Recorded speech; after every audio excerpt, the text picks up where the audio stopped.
Bueno, como ya habíamos definido en el video anterior, el periodo del quinto día, el quinto milenio, iba desde el año 30 al 1030 aproximadamente, después de Cristo, claro.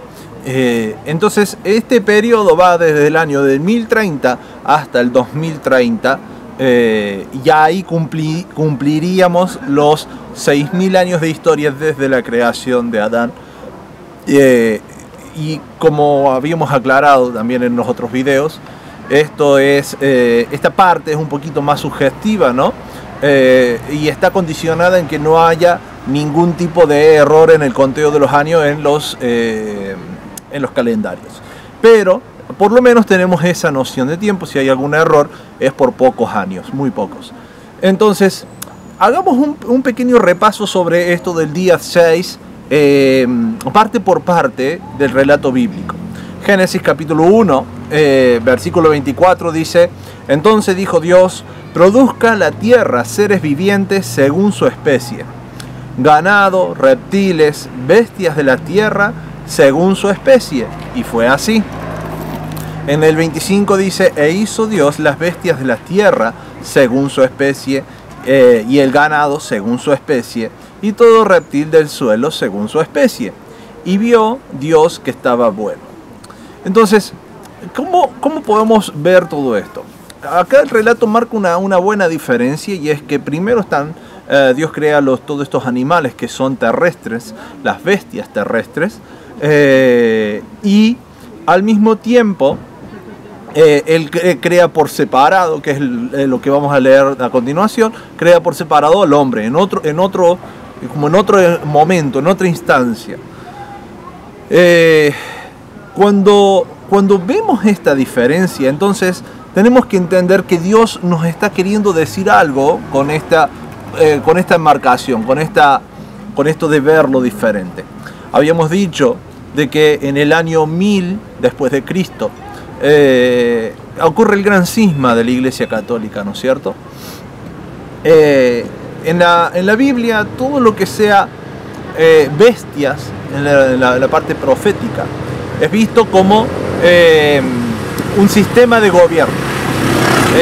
Si nosotros vamos al libro de Daniel, en el libro de Daniel él sueña con bestias, él sueña con un leopardo, con un oso, con un león, y estas bestias eran imperios, eran gobiernos, ¿no es cierto? Entonces esto es algo que marca el significado de estas bestias. A su vez, en el día 5, fíjense que comenzamos el relato hablando del agua, y habíamos ya definido en todos los videos previos que el agua representaba a las personas, a las naciones, pero representaba todo eso en fe. O sea, estamos hablando de que el agua es la fe, la palabra misma de Dios, la fe verdadera que viene de Dios. Por esa razón él comparaba su palabra con la lluvia, ¿no es cierto? O compara a aquellos que crean en Jesús, él dijo: correrán ríos de agua viva dentro de ellos. Esto ya lo hablamos en videos anteriores. Entonces, en el día 5 comenzábamos con un milenio lleno de fe, y realmente fue así, con el obrar de Jesús, de los apóstoles, fue realmente así. Sin embargo, este milenio comienza en sequía, comienza con tierra, y en esa tierra es que se forman estas bestias, ahí es donde aparecen estas bestias. Por tanto, si el agua representa esto, la fe, estamos hablando de que este milenio iba a ser caracterizado por la falta de fe. Y tal vez ustedes digan: bueno, pero eso no se ve, porque es el milenio donde más ha avanzado la religión. Bueno, pero religión no es sinónimo de fe, al menos no de la fe verdadera, que es la fe que a Dios le interesa. Recordemos, la palabra fe significa fidelidad. ¿Y fidelidad a qué? Si hablamos de Dios, tiene que ser fiel o con fidelidad a Él. Para eso necesitamos conocer de la palabra, saber exactamente lo que Él pide y cumplirlo. Eso es fe, cuando cumplimos todas esas características. Y la verdad que en este milenio es lo que más ha faltado. Entonces comenzamos con una excelente descripción de este milenio. En el año 1000 ocurre el gran cisma. Se divide la Iglesia Católica de lo que es la Iglesia Ortodoxa, ¿no es cierto? Y de ahí comienza lo que se conoce como la pre-reforma. Personajes como William Tilden, John Hus, etc. Vienen hablando de todos los errores doctrinales que se están cometiendo dentro de la Iglesia.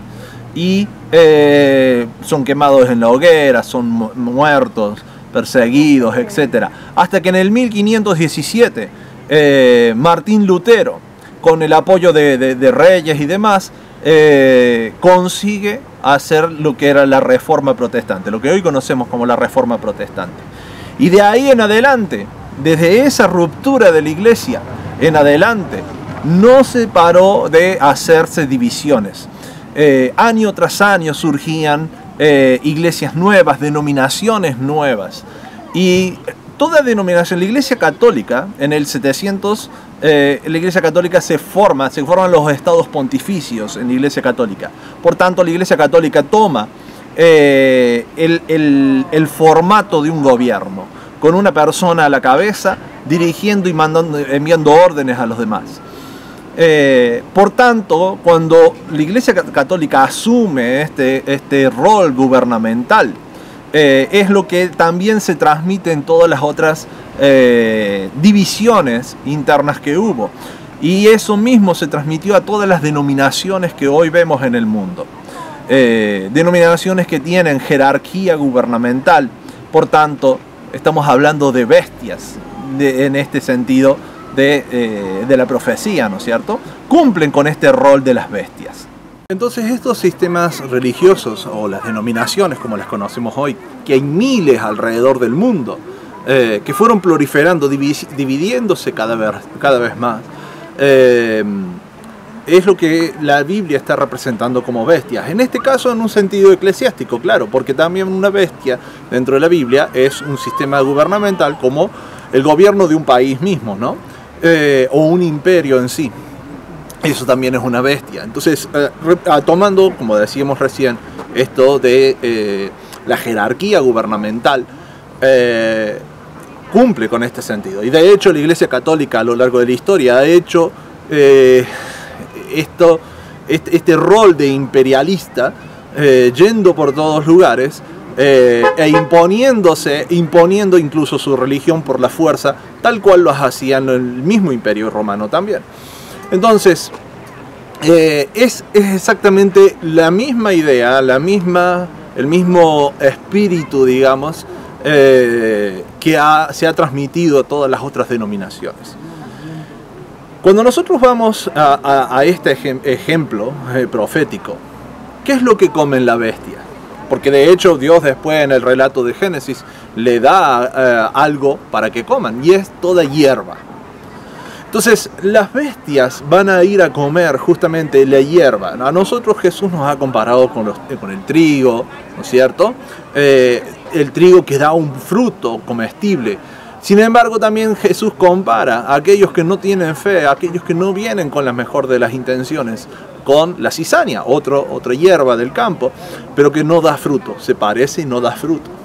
Entonces, cuando vamos a la hierba, si nosotros tenemos en cuenta esas comparaciones y nosotros vemos que Jesús decía que somos como árboles, que debemos que dar buen fruto, árbol que no da fruto sería arrojado en el fuego.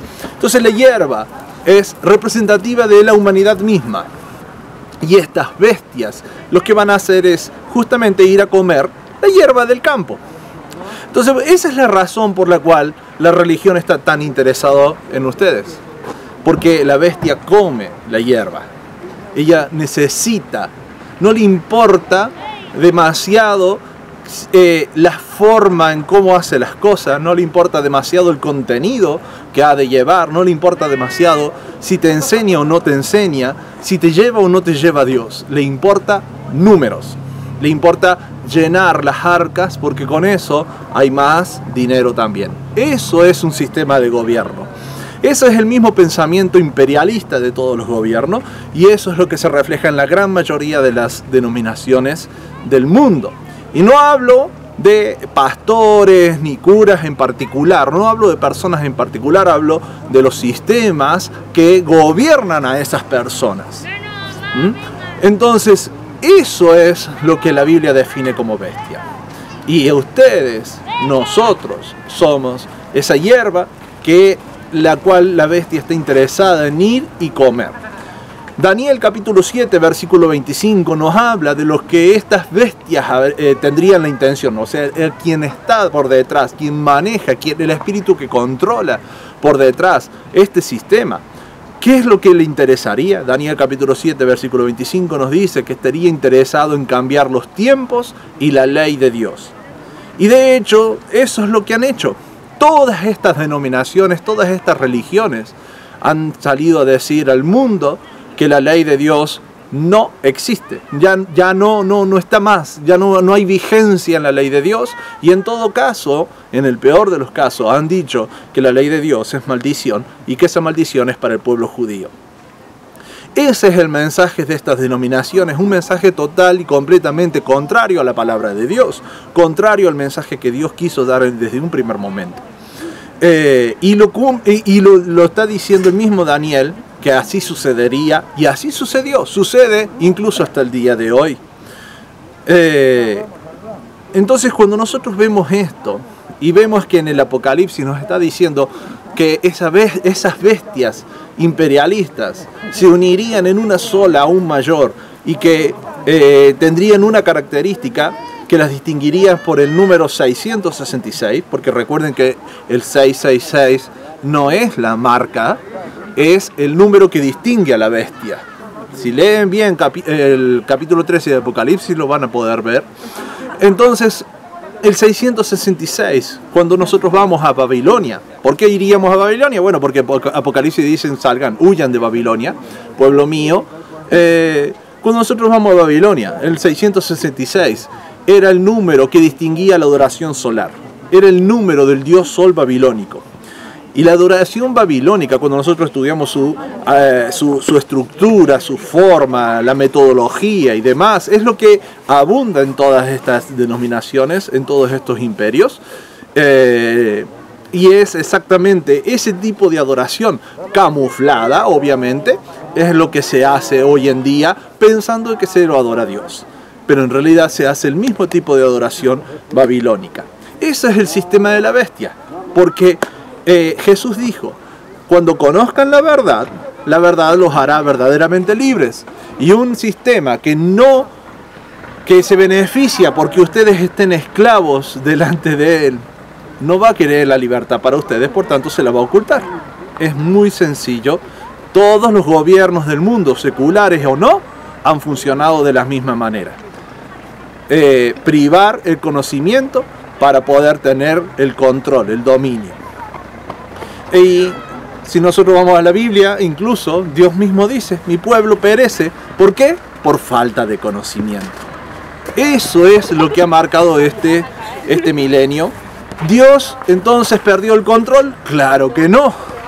Porque podemos ver con todo este obrar de que Dios, el mensaje mismo de Dios, aunque distorsionado, aunque disminuido, aunque un poco modificado, pero el mensaje de Dios llegó a los cuatro confines de la tierra, gracias a las misiones, a los misioneros que fueron por todos lados, misioneros que salían de estas bestias, misioneros, personas con toda la mejor intención, llevando el mensaje de Dios, como digo, aunque sea distorsionado, pero llevándolo al fin, y el Espíritu Santo obrando en los corazones de las personas, y hoy llamándolos a arrepentimiento y a seguir la fe verdadera. Bien, lo próximo entonces de todo esto es lo de la creación del hombre. Sigue el relato bíblico y nos dice que Dios crea al hombre y a la mujer, varón y hembra, los creó, y en esto podríamos hablar bastante, demasiado. Varón y hembra, hoy algo que está devaluado, ¿no es cierto? Porque hoy en día parece que cualquier otro tipo de relación, cualquier otro tipo de unión sería buena. Algo que Jesús advirtió que sería así, de esta forma. Dijo Jesús, cuando venga el Hijo del Hombre a la tierra, hallará fe en la tierra. Y fe, fidelidad, ¿no es cierto? No hay fidelidad a los mandatos de Dios, porque la misma iglesia enseña que lo que Dios determinó, lo que Dios mandó, ya no está vigente. Entonces, claro que no va a haber fe si no reconocemos los mandatos de Dios. Y Dios crea al hombre y a la mujer, y los crea a partir del barro, a partir de la tierra misma. Si nosotros recordamos el barro, ¿cómo lo formamos? Lo formamos por tierra seca, gente sin fe, a la cual se le añade agua en una cierta proporción. Con eso formamos barro, podemos moldear a este hombre. Y eso es lo que ha pasado en la historia. La Biblia nos cuenta la división de las dos casas de Israel, algo que parecía malo, ¿no es cierto? Es la división del reino. Se sale reinos del norte, reino del sur, o sea, casa de Israel, casa de Judá. Se dividen, la casa de Israel se va a las naciones, queda perdida, se mezcla, va por un lado a otro, y hoy en día hay casi, podríamos decir que no hay rastros concretos de dónde han ido a parar toda esta casa de Israel, las 10 tribus perdidas de Israel. Pero sí la casa de Judá, que es la que se quedó ahí, recibió al Mesías, y esa casa de Judá es la que envió esas aguas a las tierras secas para poder que con esas aguas se forme el barro para posteriormente formar este hombre, ¿no es cierto? Y eso es lo que estamos esperando, eso es lo que está surgiendo hoy en día. La tierra está recibiendo esa agua, se está formando el barro y se está armando ese hombre, ese Adán, ¿no es cierto? Y esto es lo que nos relata, por ejemplo, Ezequiel en el capítulo 38, si mal no recuerdo, cuando nos habla del valle de los huesos secos. Un valle de huesos que no tenían vida y que cobran vida cuando reciben el Espíritu. Jehová mismo en el día del Señor, en el milenio, etc., nos va relatando cómo Él daría vida y formaría y uniría nuevamente a estas dos casas, formando una sola casa para gloria y honra de Él. Entonces esto es lo relatado con la creación de Adán, y por eso Dios los deja aparte, porque sucederá después de que se han formado todas estas cosas, todos estos imperios, todas estas bestias. Esto es algo que habrá de hacer Jehová mismo, no algo que podamos provocar nosotros. Y es algo que está sucediendo en estos tiempos. Y todo sea para gloria de Dios. Y dice que Él le dio para comer todo pasto, toda hierba verde, todo árbol que da fruto, le da a comer al hombre, y le da una orden: fructifiquen y multiplíquense. Y sojuzguen, dice, sojuzguen la tierra. Algo que también Dios nos da con mucho énfasis a nosotros. Nos dice que nos hizo reyes y sacerdotes. Reyes y sacerdotes son los que juzgan, los que mantienen el orden y el control en la tierra. Algo que habrá de ocurrir en este milenio, y lo hablaremos en el día que viene, el milenio. Oremos juntos, hagamos una breve oración. Padre Santo, Señor y Dios, Padre mío, te pido que estos estudios, estas palabras, lleguen al corazón, Señor amado, de la mente de las personas, y todo lo que no pude comunicar, Señor amado, aquí mismo, sea comunicado por tu Espíritu en el corazón de ellos, Señor amado. En el nombre poderoso de Jesús, gloria y honra sea a ti. Amén y amén. Que Dios los bendiga.